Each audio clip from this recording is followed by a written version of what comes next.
it's the access that it gets us to important stakeholders that we would not have had an access to before. I think that in and of itself has been so huge and transformational for us as a startup.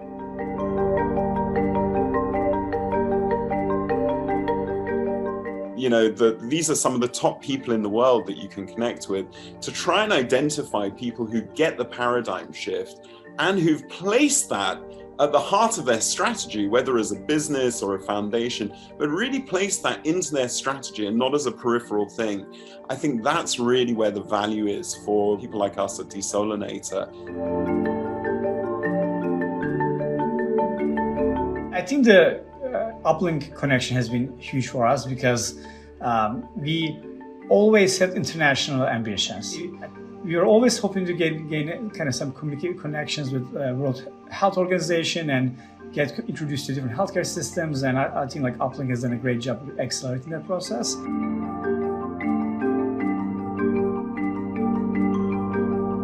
Being part of this cohort has been absolutely amazing in making sure that we are in touch with the right people, again, at the right time, and ensure that our technologies and services are able to not only help with COVID-19, but in any way that we can impact the overall scientific and medical community.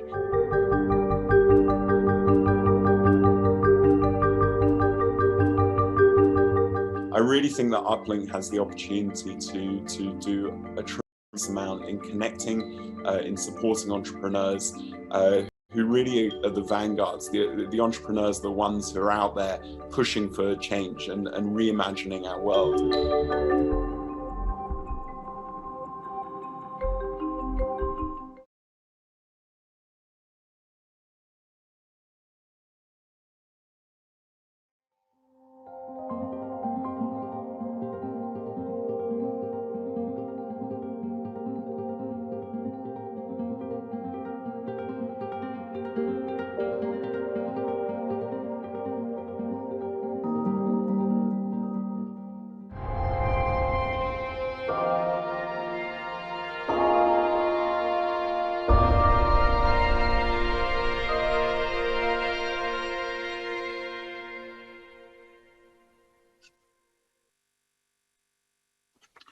Good morning, good afternoon, wherever you are in the world.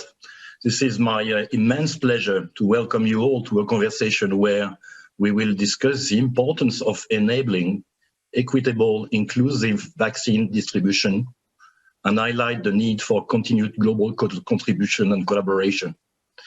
A few facts, maybe.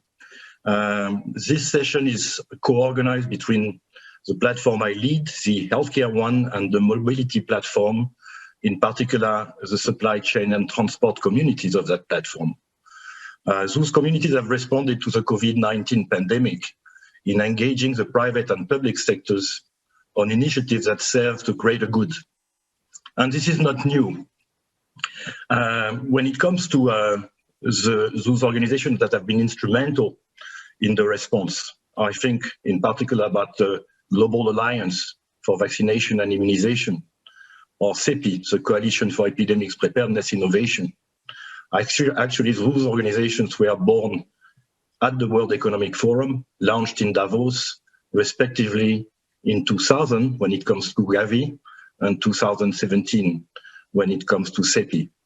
CEPI has done remarkable progress in supporting a number of vaccines, some of which are currently approved. We wish them well with Novavax, where results seem promising, and CureVac, which they are also supporting.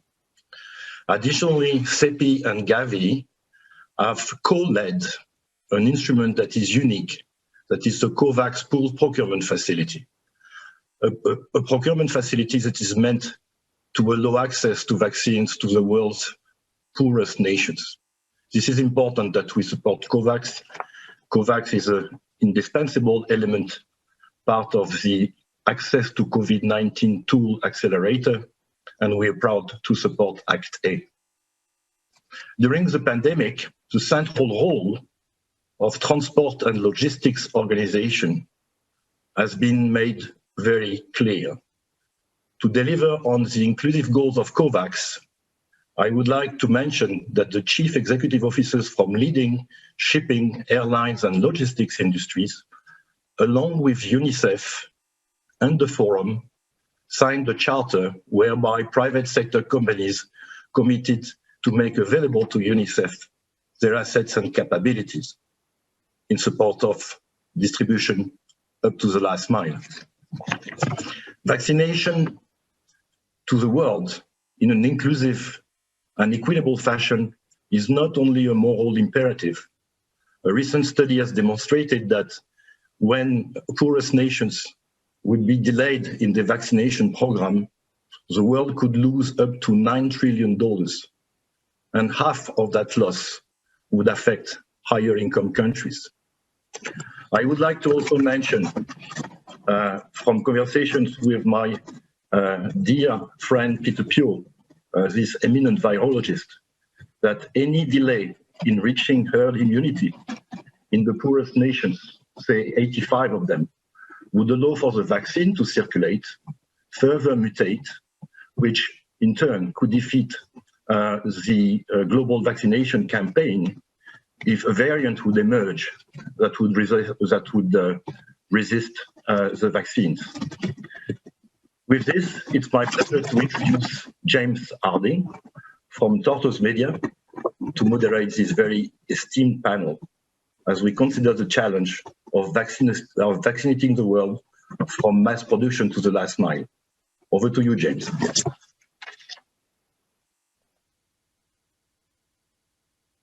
Arnaud, thank you. Thank you for that extremely pithy account, not only of the backdrop to this, but the position that we're now in.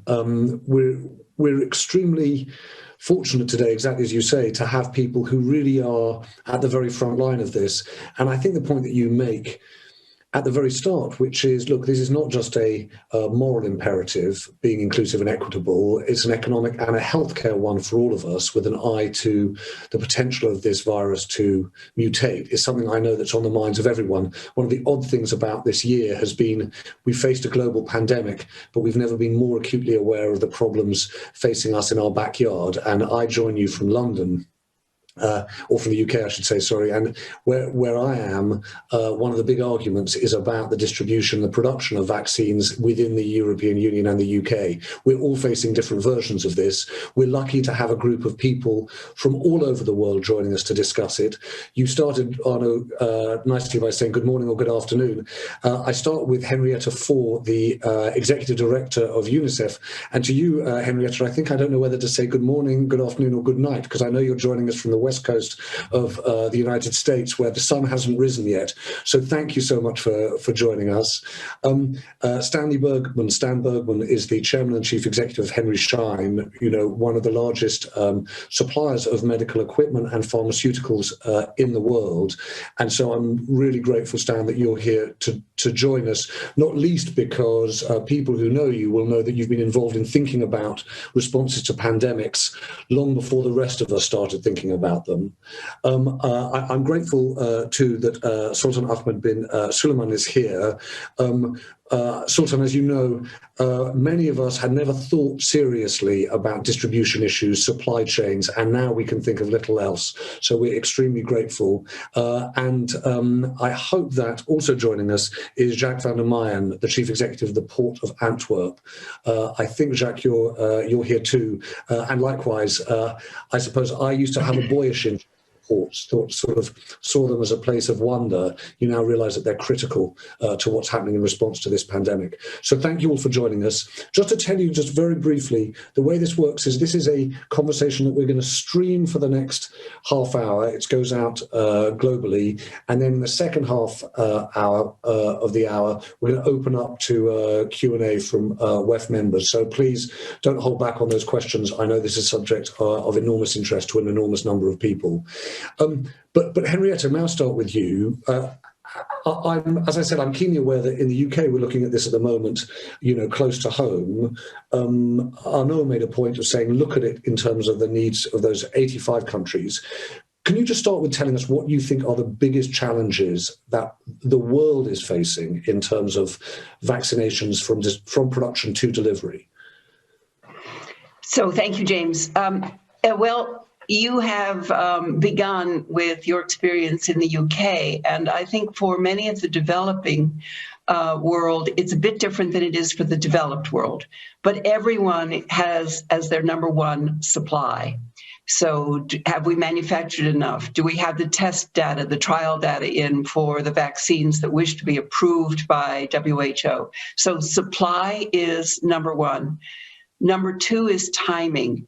What has happened in our world is that we now have a crush of demand here in the first half of the year. And yet what it looks like from a manufacturing and availability point of view is it's the second half of the year when we're going to have the supply available. So timing is a big problem and a big issue, but it gives us time to plan. So the whole comment about supply chain and logistics that Sultan and Jacques are very familiar with, along with Stanley, it gives us time to get ready. And the most difficult part, as I look around the world, is the developing countries. Are they ready? It is very hard to be ready as a nation. You can see it in our developed countries, James, at home. But if you're in the developing world, it's even harder. You have to prioritize. You have to approve the vaccines.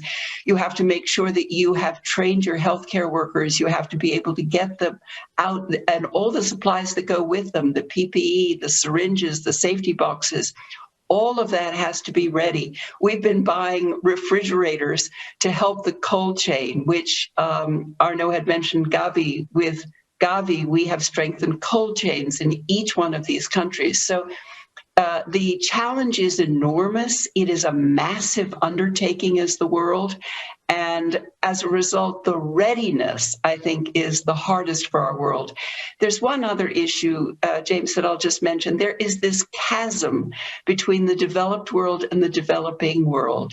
There's a lack of investment in the developing world. So we as a world are going to need to help the countries in the developing world for their readiness if we are really going to reach everyone, if this is going to be safe, fast, equitable, and reach everyone and affordable. And Henrietta, can I just ask you about that third one, the planning phase now? Partly with an eye to UNICEF's role, but actually in the preparation for this conversation, the WEF provided me with a lot of information about the scale of operation that's not related to the vaccine. That's all of the medical equipment that's needed to enable the distribution of the vaccine and the delivery of the vaccine. I just wondered what you think needs to get done in the next 6 months before you see that spike in supply. So you know that UNICEF, for the past 30 years, has been the largest single buyer of vaccines in the world. So every year we buy around 2 billion vaccines, and this is for childhood diseases. So we've vaccinated more than 760 million children in the last 30 years, and it has saved lives. So one of the issues is sheer volume. What we are anticipating for 2021 is that we will double that number. So 2 billion of our usual childhood vaccines, but another 2 billion in COVID vaccines.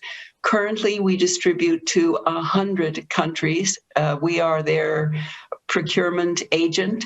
Now we will have 190 countries to distribute to. So what is going to be extremely important is that we have what the forum has organized, this agreement, a charter with logistics and supply companies so that we can move these vaccines safely to every corner of the world and fast and safely. So we need freight forwarders and logistics. It is our responsibility as UNICEF for the COVAX facility is the chief procurement center, but also we are to move these vaccines, and then the readiness in the country. So the training of the healthcare workers, the strengthening of the supply chain, the mass programs about talking about the importance of getting a vaccine so that there's no hesitancy by the public, that they realize that vaccines save lives. So all of that is UNICEF's responsibility, but we need lots of partners, and the WEF and the Forum have really helped us. So we need everyone. Henrietta, I'm going to come back to you, if I might, a little bit in the sort of nitty-gritty of the detail on, and particularly that big point about the chasm between developed and developing nations. But I want to just hear from Stan, if I might. Stanley Bergman, you have seen, healthcare systems really working well, and also I know you've seen healthcare systems that don't work so well. And I'd just like first to just sort of pick up on the question I asked Henrietta, which is what you think are the real problems here. What are the challenges that you're seeing up close that the rest of us might not be? James, good to be with everyone. First of all, let me just emphasize what I think Arnaud said, and I think what Henrietta said. I think it is critical for us to ensure that the whole world gets access to the vaccine. The pandemic doesn't carry the virus doesn't carry a passport, doesn't carry a visa. We can't stop the virus from spreading. So, yes, from a humanitarian point of view, the world should get access to the vaccine. From an economic point of view, the world needs to ensure also, the developed world, that access to the vaccine is provided. To me, I would like to add one other dimension. We need to make sure that we have adequate PPE to support the inoculation programs that Henrietta spoke about. It is not good enough to only have the cold chain supply, the cold supply chain work. And we, of course, need to make sure that that works. And there are people on this panel that can address that. But transforming a vaccine into actually an inoculation requires a sustainable supply chain that delivers the ancillary products as well. The gloves, the masks, the needles, the syringes, and the sharps containers. We saw at the beginning of the pandemic a jump ball where the wealthy countries were going to the developing world countries that were manufacturing these products with wads of money. And the net result is some countries got access to PPE and others didn't. So I just want to make the point right up front that it is important to have the cold chain supply chain work, but we need to make sure that the ancillary products that are needed for the vaccine are there as well. And Stan, can I just, without tiptoeing around it, what we saw in the first 6 months of the pandemic was those rich countries snapping up huge amounts of the supply on PPE. When Henrietta says, look, there's a timing issue here between supply in the second half and demand in the first half of 2021, I inwardly think to myself, well, we're going to see the same thing. You're going to see the rich countries once again buy up both the vaccine and the ancillary products. Is that just a fact of life, or is there any way that can be resolved, do you think? Well, James, I'm extremely fearful that we're heading in exactly that direction, because it's not only about the vaccine and about the ancillary products, but it's the logistics as well. And so if you have money, you can buy the logistics. The capacity of logistics around the world is finite. The number of planes, to some extent ships are used, but also ports. And what we found is that during this the March, April, and May period, the worldwide supply chain from a transportation system was only available to those that had money. And I am fearful that the best plans can be made to secure the vaccines, the best plans could be made to obtain the ancillaries, but if you can't make it move because you don't have that space booked or because others are jumping in the queue because of money, this thing will fail again and we'll have PPE all over again with vaccines. I'm going to come to Sultan in one moment, but can I just ask you one thing? I said at the top that you've been thinking about these pandemic issues, for some time, and in fact, I think it was the WEF, or maybe at the WEF, you can tell us, a fair few years ago that there was a whole discussion about pandemic supply chains, and this is one of those cases where you get to ask whether or not the thing that was discussed 4 or 5 years ago actually came to pass in reality. Was it an idea, or did it actually inform what happened? Well, James, at one of these kinds of sessions on a Friday afternoon, right at the end of the by coincidence, a group of people got together.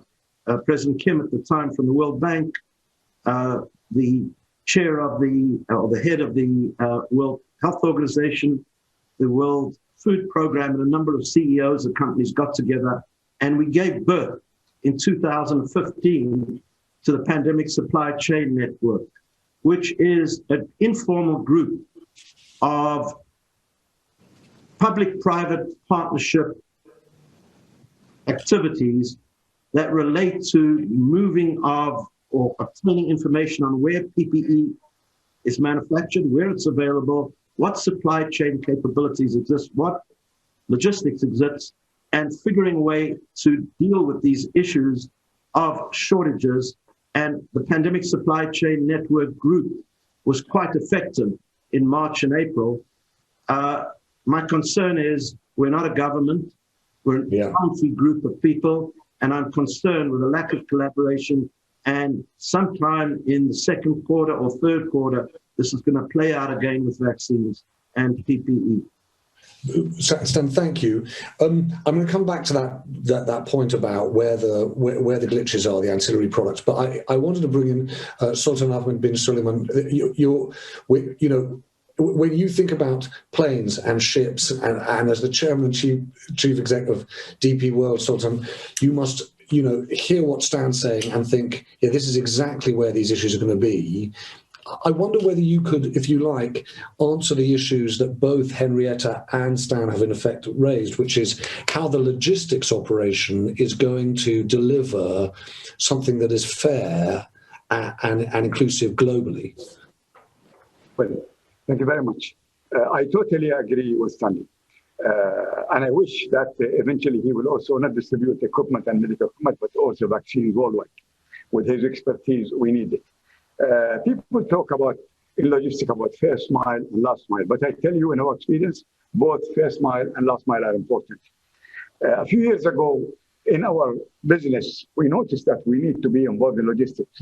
In the last 4 years, we invested a lot of money in logistic ability, not just in people, but in facilities. And today, we're the largest in India, we're largest in Peru, in Chile, in UK, we're big in London Gateway in both ports. And we acquired many companies that are in the logistic field.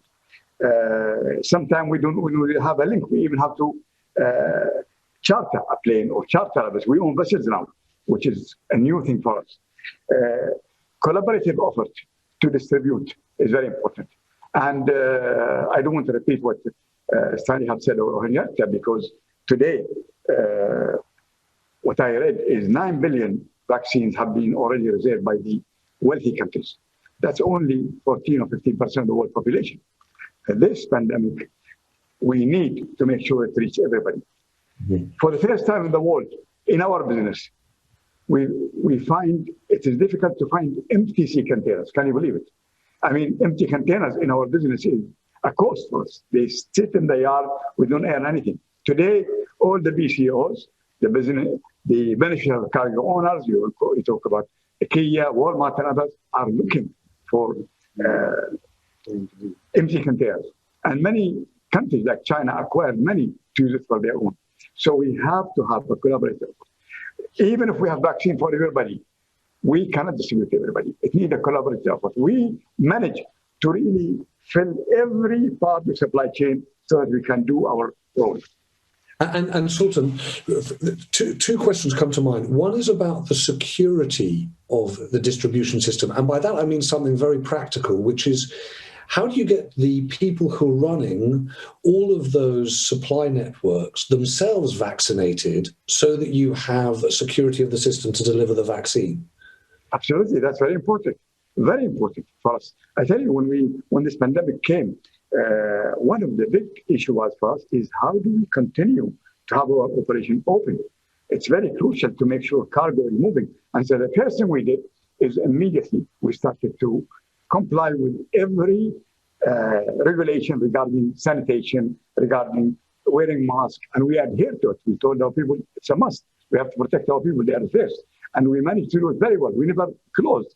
So vaccinating people, in UK, for example, they will vaccinate only people who are elderly, and we're telling them, please include us in the ports because we're handling cargo. We need to make sure we can get them vaccinated. And we met with the transport minister, and we very on Zoom, and we spoke about this, and they promised us they will. What I fear is that many wealthy countries will reserve the vaccines, and it will not be available for the other countries. In Africa and Latin America, you have two problems. They cannot afford the vaccine, and even if you have the vaccine, it's very difficult to get it to them. In Africa, you have 800 million people who have no seaports. It's the most difficult to get product to them. We are investing in that. We invested in a logistic park in Rwanda, which is a landlocked country, which can supply Burundi, Malawi, part of Congo, even Tanzania, even Kenya, even Uganda. And we're doing another one in Mali. And we're looking at another one in Chad. And we're looking at another one in other countries in there, Burkina Faso and so on. Because you need to have logistic parks that has equipment, that has the facility to keep these vaccines in a cold or cool store. It's very important. And Sultan, I'm just going to pick up on the ports point because I'm going to go to Jacques. I want to come back to you in a moment, if I might, in the conversation as it gets broader, about what happens when you have, basically all containers there's demand for all containers and how you get fairness in that system. But Jacques, would you mind just picking up on the point that Sultan was making? As the chief executive of the Port of Antwerp, I'm imagining you're seeing exactly this question, which is, a huge demand now for, effective distribution, but quite a few issues around supply and a big issue around global fairness. And how do you think about it sitting where you are? Well, thank you, James, for having me, and hi to everyone. Well, for sure, this is probably the most challenging issue for distributing here a vaccine throughout the world, where you have to combine lots of things in a very short time. So this will, for sure, and fully agree with what Sultan, require collective action from every possible stakeholder in this process, because we have to combine the distribution of billions of vaccines on top of the current business, because we will have to continue to move goods, fruits, vegetables, but also every other possible good throughout the world, which is already a very challenging thing to do, especially in COVID times. But here, on top of this, we have to find ways to distribute in the most remote places in the world under very difficult circumstances. I think the cold chain is a very challenging thing, especially in Africa or in South America or in India. So it's something that we will not be successful in if we don't collaborate intensively with lots of players. UNICEF has, of course, lots of experience in distributing vaccines, and Henrietta was mentioning the 2 billion every year in 100 countries, but now 2 billion extra in 90 more countries. If we don't collaborate, we will not be successful. And for the time being, we are in the midst of a COVID crisis, which is disturbing the supply chains since March, having consequences on empty containers that you have to find, prices that are galloping. So it's already difficult, and this comes on top. But luckily for us and for the world, I believe we have leading companies like DP World, the Port of Antwerp, and many others prepared and willing to take up the challenge and to launch a collective appeal for action and to bring all the possible expertise and experience on this kind of challenges together. Jacques, I just wonder whether you can help us. Some of the things that have been surprising in the last year are the things that have worked.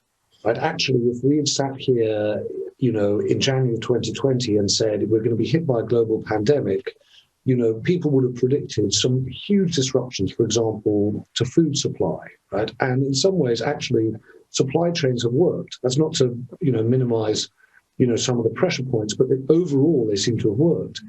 When we're identifying what you consider to be the pressure points here, Stan made the point about ancillary products, do we need to worry about ports and containers, or do you think the system overall is going to work? Do you think, just going back to Henrietta's point, it's much more around actual supply of the vaccine and actual production of the logistics around the last mile than it is going to be around the infrastructure of transport?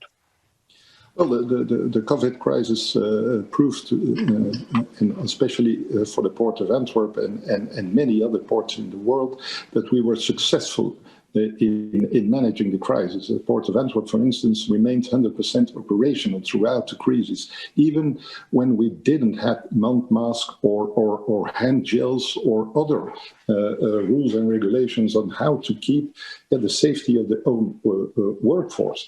But we managed to remain completely open. And especially when it came to fruit and vegetables, there was, for instance, an increase of more than 10% on the demand side for bananas here in the west part of Europe. And we managed to bring this to the consumers the supply and demand worked perfectly. But indeed, in the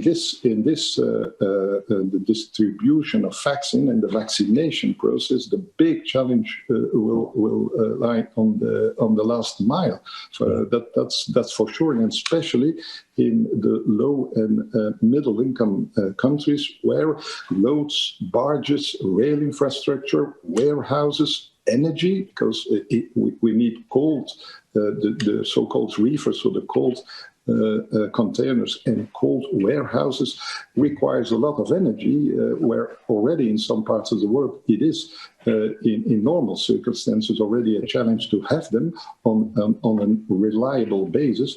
This comes on top of this, and so it's for sure the last mile that is the most challenging one. Yeah. One of the things in this whole process has been learning, hasn't it? The scale, complexity, but also the pinch point, suddenly thinking more about glass vials, or as you say, energy for refrigeration that we've needed to think about before. The first half hour of this conversation, as I said, is this panel discussion, and I hope we've heard, if you like, a framing of this from a great group that's joining us today. In the second half hour, what we want to do is bring in as many people as possible to hear points and questions. And so I'm going to open that up to members of the WEF and start hearing their questions. I know that some of our panelists, I'm looking at Henrietta in particular, will have thoughts about some of the things that other people have said. And I can see Stan and sort of too thinking, actually, I want to come back in on some of those points. Please feel free to, don't be too polite. But I'm going to start, if I might, by inviting Philippe Eisler. I hope I've got your pronunciation of your name right, Philippe, who's the director of the Global Alliance for Trade Facilitation, who I hope is here in video and live. Philippe, can you hear us, and can we hear you?